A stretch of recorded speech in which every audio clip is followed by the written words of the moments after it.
Before we go, we're going to try to make this interactive. So obviously the chat is an option. If you have any question, raise up your hand and we can take it as we go. I have prepared some Slido interaction points. So for people, here's a question just to test the system to see if it works.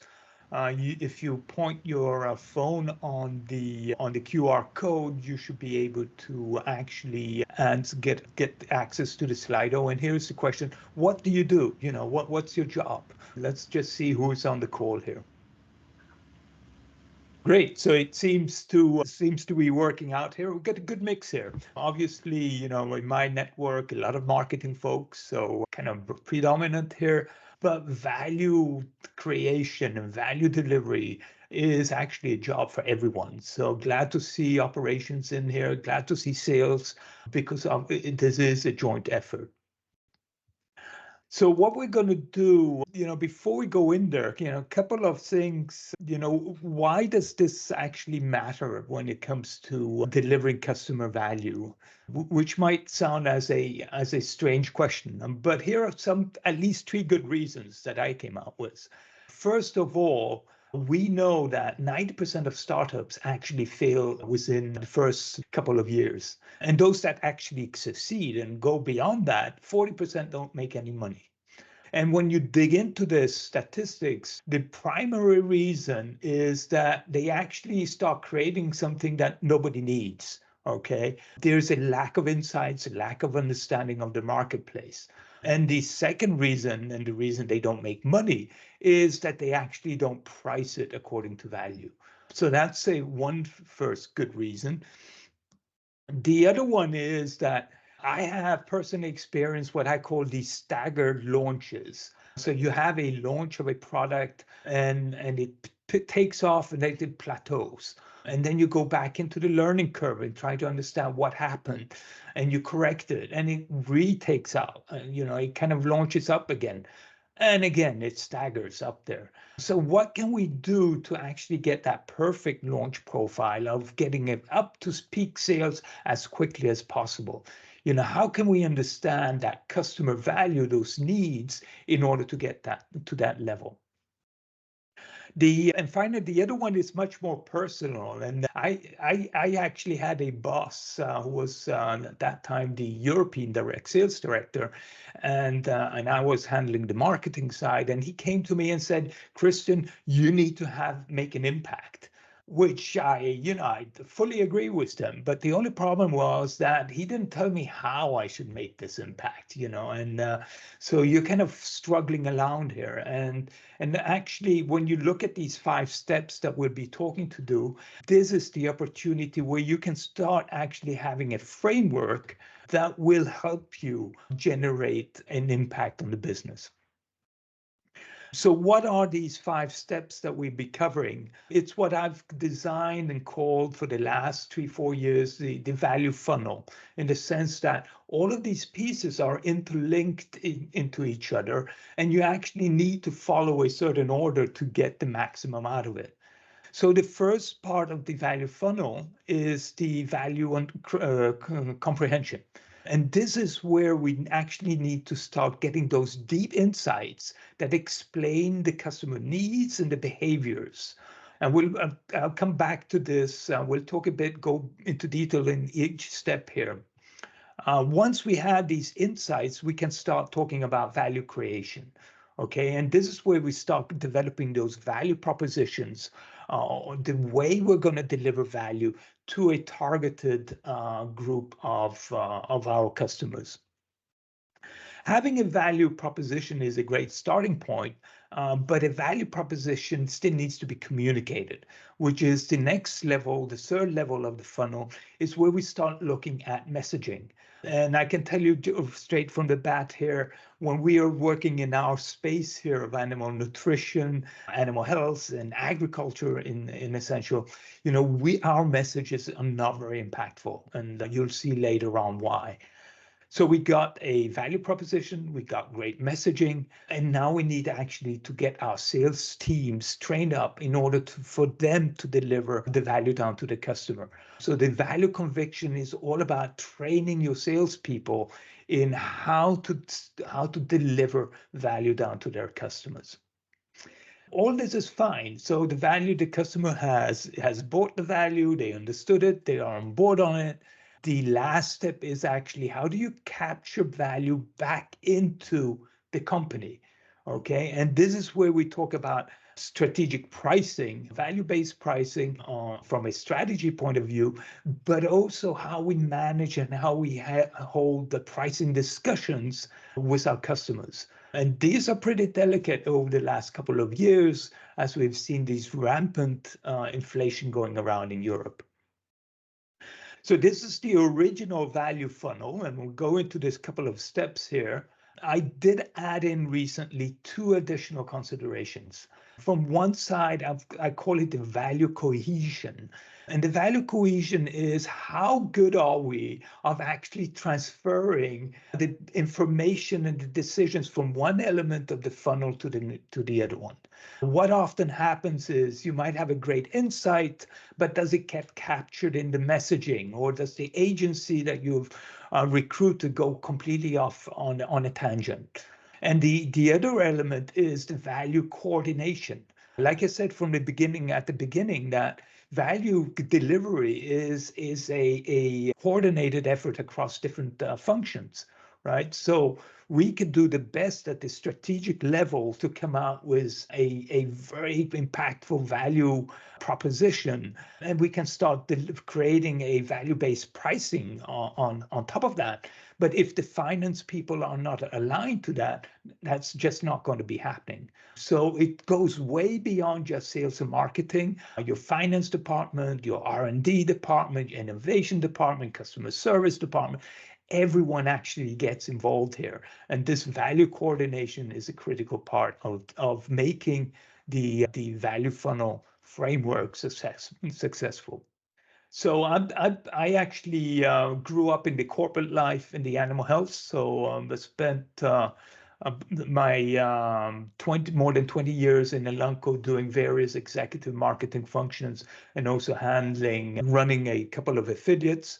I set up my agency work in about 7 years ago, Santa Marketing, where I actually help target mainly animal health and nutrition companies to do what I call smarter marketing.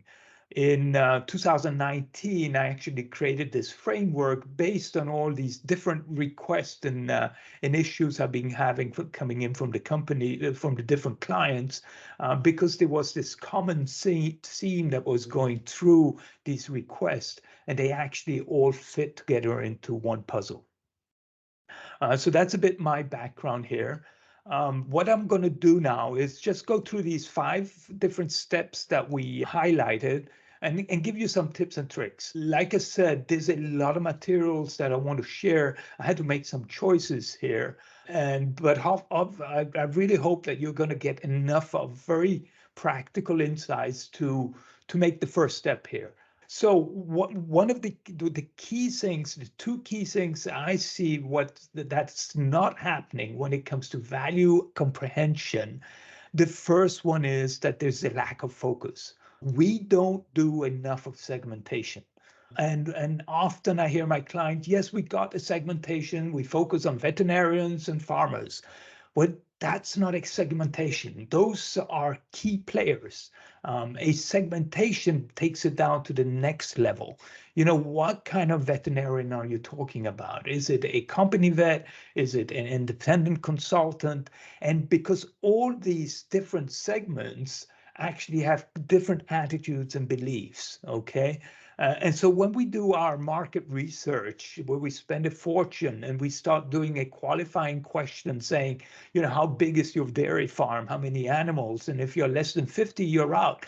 You're not in the target. That's good. That's what we call a demographic segmentation.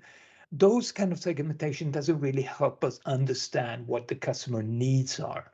And we need to go into these qualitative criteria on what the customer actually thinks, the psychographic criteria, and also how they behave. What do the customers actually do?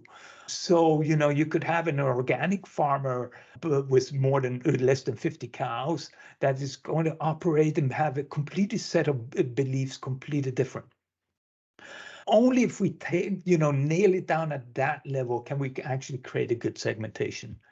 Now, the second element is targeting, and often the targeting. So you try to understand what are the segments available to you. And then the question of targeting is, where should we focus first in order to be more efficient? Now targeting for me, and there are tools available. I'm more than willing to share that. But here are basic questions that you need to ask is, what's the potential of the segment from a business point of view? How big is it? What's the business potential behind that? And then ask yourself, what can I actually influence that target? Can I get them to change their behaviors? Can I get them to change their attitudes in order to bring them to a new place? And if you can't, then that's probably not going to be the first priority segment. The second one is, can you actually have an impact on these? And this is a question about, what is your fit? Is your offering something that actually fits inside of their framework of beliefs or not? Okay. And again, if you can't fit in there, then that's probably not where you want to spend most of your time. So message kind of takeaway number one, have a look at your segmentation. Do you have one? Is it based on attitudes and behaviors? And are you being smart in how you're actually targeting those segments in the right frame? Once we have the segmentation done, that's the second point where you can get your true insights. I'm a big fan of customer personas. I believe they capture the story behind your segments. The question is, how do you actually build them up? And often I've seen these customer personas kind of build up in a conference room, and it's extremely internal. A lot of assumptions being created there, and not a lot of validation. Now, there's a lot of possibilities and mechanisms and tools to create customer personas. I'm going to leave you with the one that I find the most powerful, which is actually the buyer persona. It's been developed by, do you see the reference there, Adele Rivella? And the buyer persona is a bit slightly different from the customer persona, because the buyer persona really explains what is the buying mentality of the persona that you have. Okay, and they come up, Rivella defines these 5 rings of insights. The first one is, what is the priority initiative? What actually triggered the customer to even consider a solution in your space? Okay. How does the customer actually, how would they frame up success if they were using a solution from your space? What would they consider as any barriers around that of adopting your solution? What are the decision criteria that they would be using? And finally, the buyer journey. What would they actually do in order to investigate, research your solution, and who else gets involved into the decision making? And you can see, if you actually have those answers to those specific questions, the power it actually generates when it comes to implementing messaging, value propositions, and even sales tools. If you know what are the perceived barriers, guess what? You can create your FAQ overnight. Now, the exciting thing about the buyer persona technique, if you've done your segmentation right, you don't need to have a heavy market research to get it done. And what it really drives is to pick up the phone and to talk to 6 to 8 customers and have an open discussion, a flow around these 5 insights. And that's enough for you to actually create those buyer personas. There is a mechanism behind there of, of data, of analysis of all the insights you're getting over those conversations and summarizing and finding the trends. I won't go into the nitty-gritty, but it is probably the most powerful customer persona available, especially in the B2B world that we live in today. So those are the insights. That's a reminder. You should have access to a Q&A panel up next to the chat. If you have any questions you want to raise there, feel free to do so. The second one, and this is where I heard a lot of people commenting also, is around value propositions. Okay. And here is the key essence that I've seen happening that is limiting a bit the way we present value propositions, is that our value propositions tend to be focused all around product. Okay. So if you have another takeaway from this webinar, it's probably this slide. This is what I call the 5 sources of customer value. You don't need to solely rely on product to deliver value to your customers. The first source, and these are kind of a babushka dolls, so a great value proposition is kind of a combination of more than one, ideally 2 or 3. Rarely have I seen all 5 of them in a value proposition. The first one is the brand. The brand is a shortcut and can deliver a tremendous amount of emotional or societal value. Think about Apple. People buy Apple probably not so much for the functional and the monetary value because it's more expensive than similar solutions, but they buy it for the emotion it provides them. They buy it for the status that it provides them. So that's the first element of source of value. The product is basically the classic. You got a product, which could be a service as well, by the way, it has certain features behind that, okay? And the features provide certain benefits to your customers. So those benefits are actually your value, the product of the value of your products that you can deliver. The danger point of focusing only on products is that you basically expose yourself to a tremendous amount of competitive pressure. Today, yes, you can protect it with patents and around your development. But at the end of the day, if you're only relying on product features to create value, you're basically opening yourself up either to generic pressure or to competitive pressure. One classic example in our space, which is a huge space, is the companion animal parasiticides market.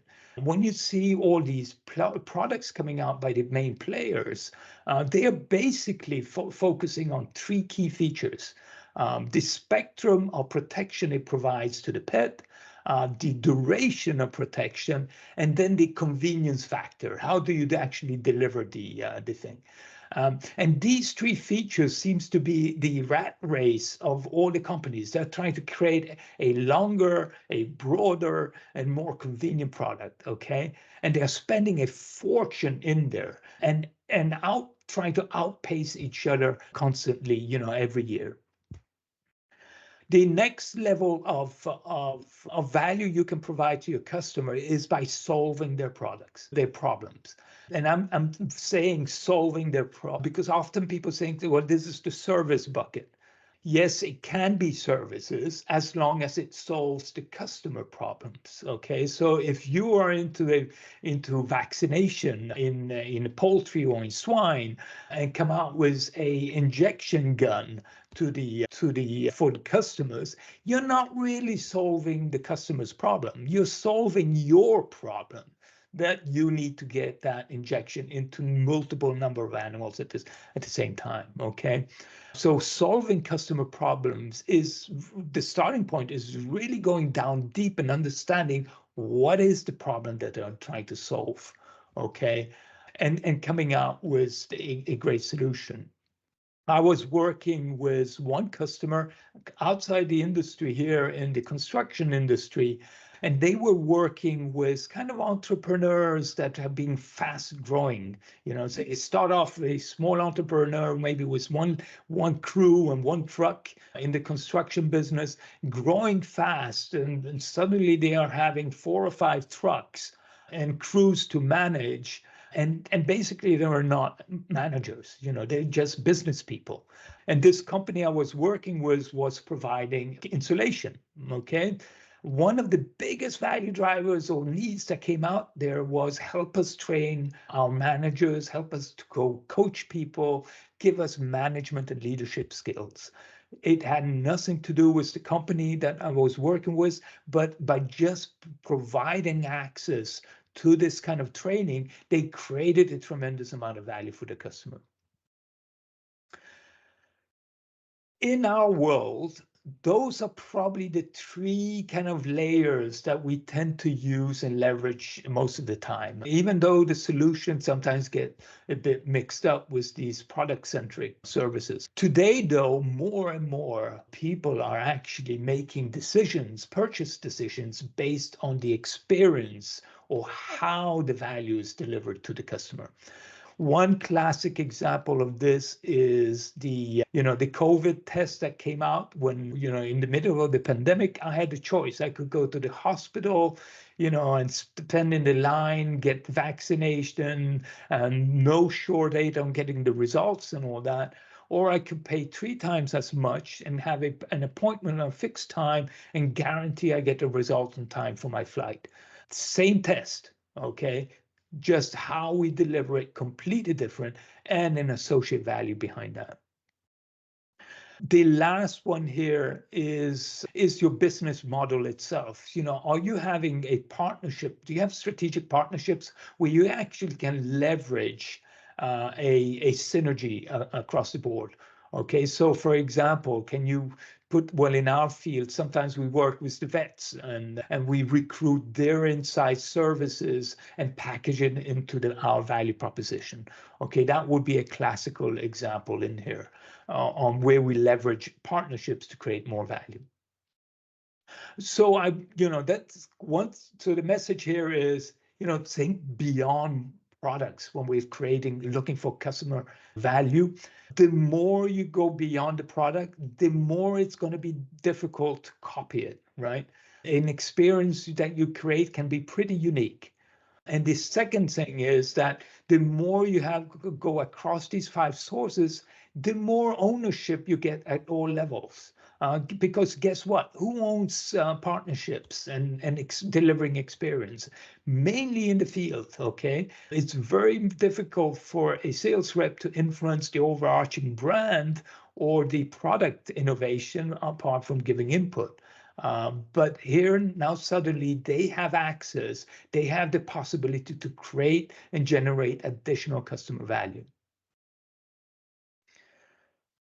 Just doing a side comment here on brand positioning and value propositions, they look alike, but if there's fundamental difference, a value proposition is a sales tool, okay? It's there to deliver more value to a customer. A brand positioning is more overarching and it's more of a communication tool, okay? And so one of the best tools I've come across for a value proposition design is the strategizer model, which focuses initially on what is the customer pains, jobs, and gains that they're trying to achieve, and only then trying to match against what we have to offer.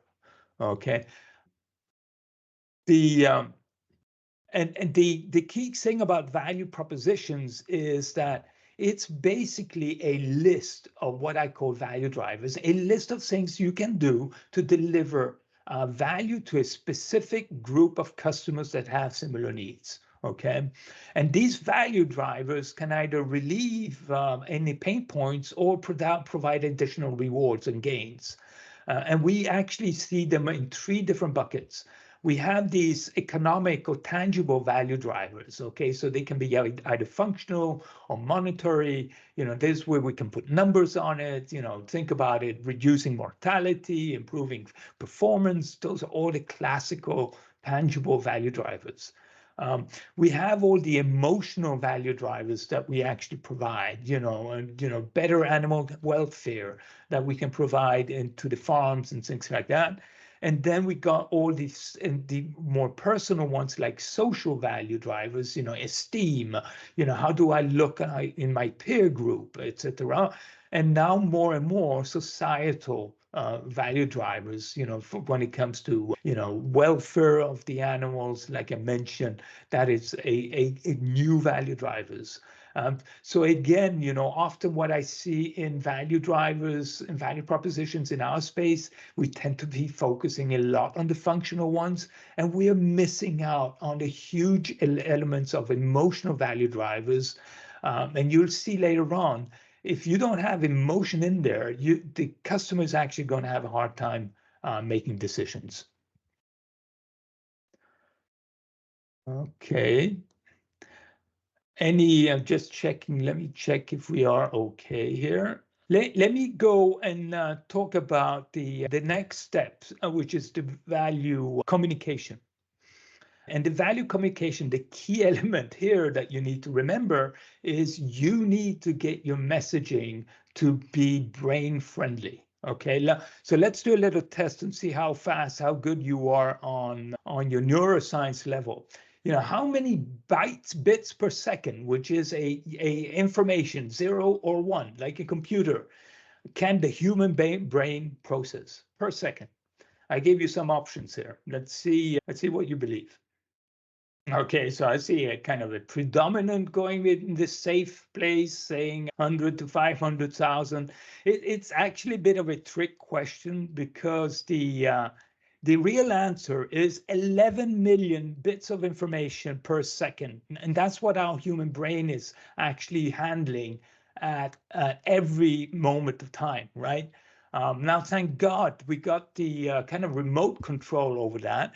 Because our conscious brain is only handling 50 and 40 according to some sources and 50 bits per second. What does this mean? It means that when we are busy designing our messaging and what we have in our mind is how do we differentiate from the competition? And we might have 4 or 5 competitors. We're trying to play in that space. We're trying to compete against those 4 or 5 competitors, or we might be competing against the 10,000 of messages that the Western person receives every day. But the true competitor is that subconscious mind that is controlling everything that is going to be released into the conscious mind. So we are actually competing against 11 million other bits of information that comes every single second. And we need to start framing our messages to address the subconscious mind, not the conscious mind. Okay, so when you see ads or messages with a lot of data, numbers, rational argumentation, guess what? That's the conscious mind that you're trying to do. But you haven't gotten the permission from the subconscious mind to do so. So what's the subconscious mind, the language there that your messages need? Comes here from a French neuroscientist turned marketing, which is pretty good. He framed it up into these 6 different 6 different kind of language approach that you can have. Your message needs to be personal because people react to something that can happen against them. Okay, so think back to your primer, to our caveman ancestor. Anything that is threatening them, I'm going to pay attention. It needs to be contrastable, something that helps me doing that, understanding what the choices are. If a lion is charging at me, I need to know exactly what I have to do. Do I run or do I jump on the tree? It needs to be tangible, something that we can relate to simplify all the efforts to assimilate that. We need to make it memorable so that we can actually remember it quickly, okay? And one of the biggest areas around that is probably storytelling. That's how we learn. Make it visual. The brain, the image is processed 60,000 times faster than a text. Show you a picture of the cat, you actually got it 60 times faster than writing CAT. And then emotional, because that is what drives your decision process. So just to go quickly, how does that translate? Here is an ad that's actually for a lawyer in California. He's a divorce lawyer, and he focuses on this message. Was his very personal. Weight Watchers does a great job of making it very contrastable. Here's the door that you go in, and here's the door you come out. 3M makes it tangible, So here is we're actually putting in, and then also the visual behind it, So hey, it's holding everything together. Now, obviously, when you're doing all your messaging, you'll be using a bit of everything to come out here. I love this example of being memorable. We are actually making it memorable because we're bringing a bit of something that is out of our expectations. What is legal in the US. And here's an example of visual. Two companies promoting the same product, life insurance. Which one will actually grab the attention of the subconscious mind, the shark or all that big text there with icons and forms and whatever. And then the emotional one, like this one here, on the left side, you got a don't drink and don't drive ad that was published in India. We're going very rational in there. On the right side, here is an ad, I think it was done in California, which is actually hanging on just one image, on making it extremely emotional. The way, just to give you a framework around this, how do you actually leverage them? When I'm looking at messaging, I really look at, do we have a good grabber around it? Do we have clear claims that kind of relate also to the pain points of our customer?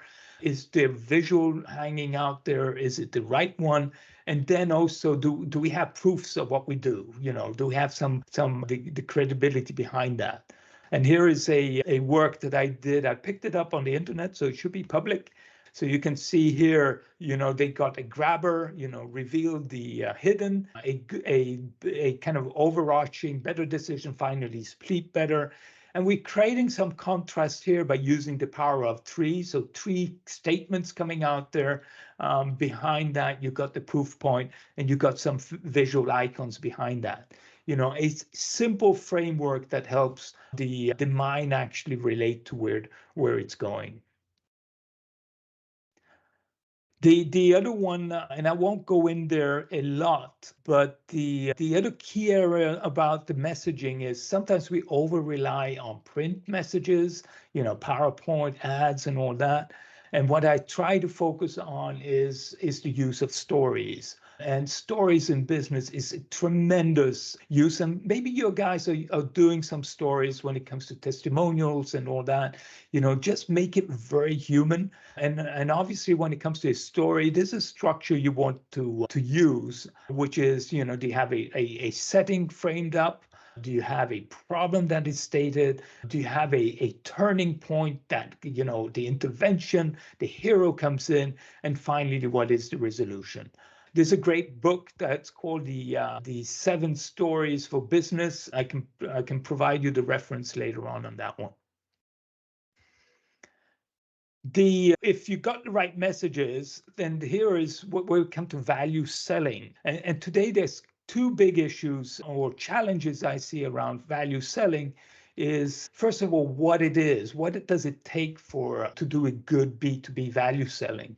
And you can see there are a couple of core skills here. When it comes to B2B, sometimes we have a very complex situation, multiple buyers, multiple levels and decision making. So how do you connect across the organization? The second one is the skill to be able to really probe deep and to extract and mine unmet needs that the customer might have. Okay. Presenting value is more than just PowerPoint. How do you demonstrate to your customer the value you're actually bringing in? And then more on a skill side, how do you handle objections on that the customer might rise, as well as, how do you progress the sales call and actually close deals? So those are probably the 5 core skills. And let's do a quick little poll here and see where you believe your teams need most help on. So the weakest one, where you believe the team is the weakest one, is the one that you put up on top. So great insights here. I'm just looking on timing here. Let's talk a bit about value selling. And here's a model that actually comes in from consultative selling that looks at what it actually takes. Okay, so what we have here, the common fundamental steps in the sales process. You go from the opening, where you're connecting with the customer. Exploring options is where you're uncovering unmet needs. Demonstrating or presenting the value. Handling objections, and asking for the order or the commitment to go further. And like a chef has certain kind of needs in the kitchen, like, being able to do stock or knife skills and all that, here are some fundamental skills that these top performing salespeople need to have, which is what you see there: the ability to connect, to encourage the discussions, questioning, confirming, and providing. Okay. I'm glad that you actually pulled up in the poll there that uncovering needs is one of the key issues, and this is indeed what I've been finding out with my clients. And we spend a tremendous amount of time looking at what are the question skills that people have. And if there's one book that you should be reading, I know it's 40 years old, it is Spin Selling. Okay, Spin Selling by Neil Rackett is probably the reference on how you can use questions to progress a scaled sales call and actually uncover needs, but also vocalize what those needs actually mean for the customer. The other one that you had was presenting value. Okay, and here is I don't know if you've ever had this, but when I was kind of more junior in marketing and we're running campaigns, I would actually go to the sales folks and say, hey, I got this campaign, you got this sales meeting there. Can I have some time in order to bring out this campaign and the strategy we're trying to do? If I was lucky, I might get a 1 hour slot on Friday afternoon, which would be typically reduced down to half an hour because of time pressure, right?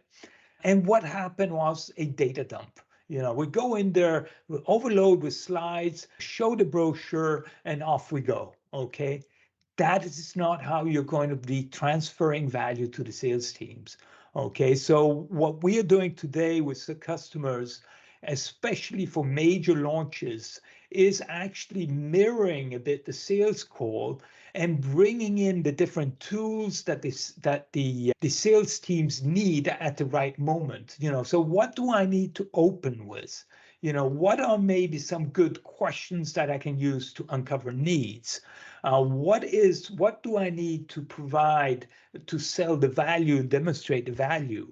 What is the experience I want to deliver, and how can I get the customer to commit to that? So we break down the chunk of that for value transfer into different pieces, and in each piece we actually start kind of sharpening a bit of the sales skills, which all the salespeople, professionals actually enjoy. We make sure people have time to role play, and even more important, we kind of follow an account. So we build out an account plan that the sales rep can go and execute the day after.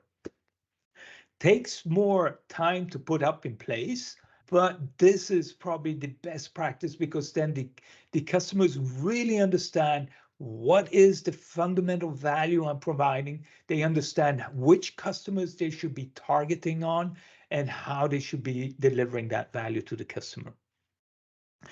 And here's a little call out to the marketing people, because again, this is a joint effort. When it comes out to giving the value package to your salespeople, are you just providing a brochure and a PowerPoint? Or are you actually helping them to understand who is the target audience? Have you shared the buyer persona with them? Do they understand fully what are those value drivers, and have they been quantified? Do you have spin questions that have been actually validated and seen that they work? Do we know what the frequent objections are and how to handle them? And only then do we have the sales tools, and do we teach the salespeople when to use those tools in that sales progress. So it's more, it really is a joint effort on this. Going for the last one here, the last one on the journey here is the value capture. Okay, value capture. Two things I've seen here is, first of all, comes to value-based pricing. So value-based pricing is basically we're going to price our offering according to the value it brings to the customer. And that price point is going to deliver a certain ROI return for the customer, but also a margin for us as in the company. Now, there are a couple of other options around here, the cost-based pricing, where you would say, okay, we're just going to put 10% on the cost, and that's where we go. I don't see that happening a lot. I see a lot of us kind of hovering around the competitive based pricing. And again, the more we focus on product as being a source of value, that tends to be where we end up with, okay, because we don't have anything else to compare. Value-based pricing, if you've actually gone through all this funnel and really define what are your value drivers and quantify them, you've done 90% of the work. Okay, you just need to go to that last step of actually translating those value drivers into your pricing strategy. Now, one of the hurdles I've seen here is actually getting your finance people on board, okay?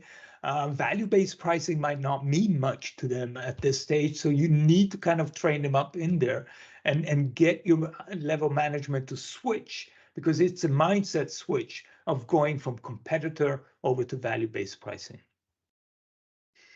I'm going to leave with another practical hint here, because it's a reality today that we not only need to defend our prices, but more and more we need to go out and communicate price increases.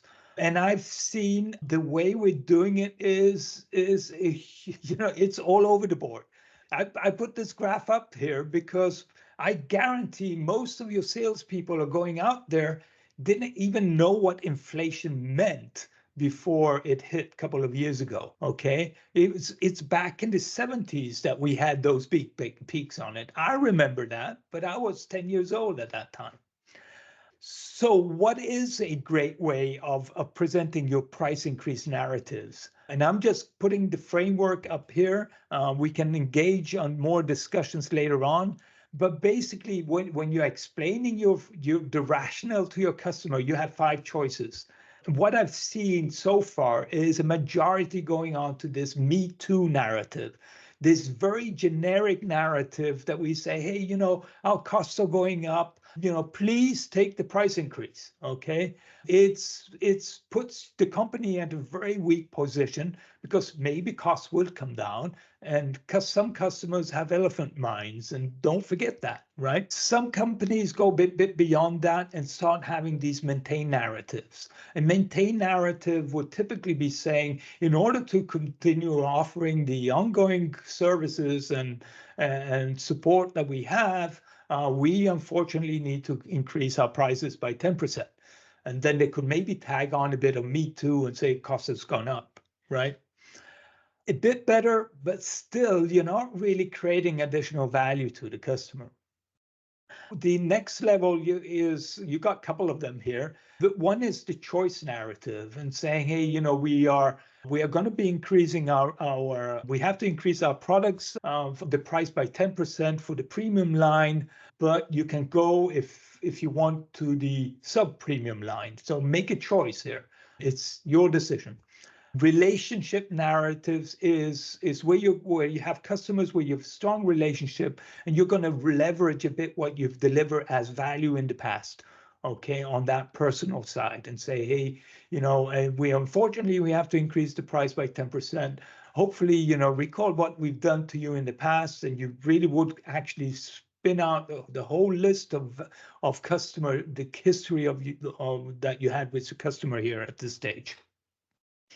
The best narratives, though, are the value narratives. The value narratives are going to be focusing either on past value you're having or even better future value, and saying, okay, last year we brought this new service into place and we're focusing on new features that are coming out this year. And then you reconfirm a bit with emotional value. Nobody likes getting a price increase letter. But if that price increase letter is framed up correctly and is putting the customer in the center, it actually makes a lot of difference in retaining the customer or not. So coming to the end here, just to let you know what I do, I'm available at different levels. A lot of my work is consult, which is working on concrete projects with customers on their different elements of the value funnel. I do a lot of coaching and training for marketing teams, getting the value funnel maybe as part of the marketing language within the organization. And then just on the fun, a bit like we're doing here, is hopefully inspire you on some new thought processes to go forward. So I'm going to stop sharing. You should see me here. We got a couple of minutes here open for any questions that you might have or any comments. I do, if you have a need, I'm going to send out an email later on. Feel free to set up a call and we can always discuss. Talking is free for this stage, no problem. Feel free to use the chat for any questions. I got a lot of thank yous. That's good. And see a lot of people going on to different calls here.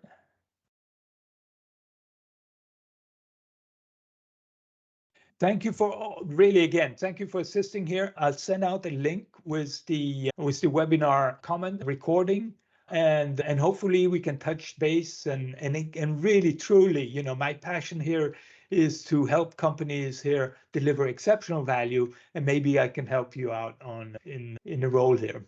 Great feedback. Thanks everyone. Yeah, you're tremendous. Okay, so unless there's some call there, it's great to see you guys. Yeah, got good representation across Europe as well.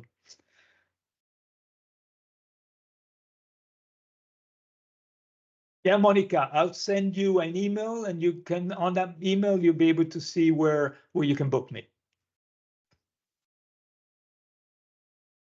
Okay. Closing the call here. Wish you a great remaining of the week and then off to the weekend. Bye-bye, everyone.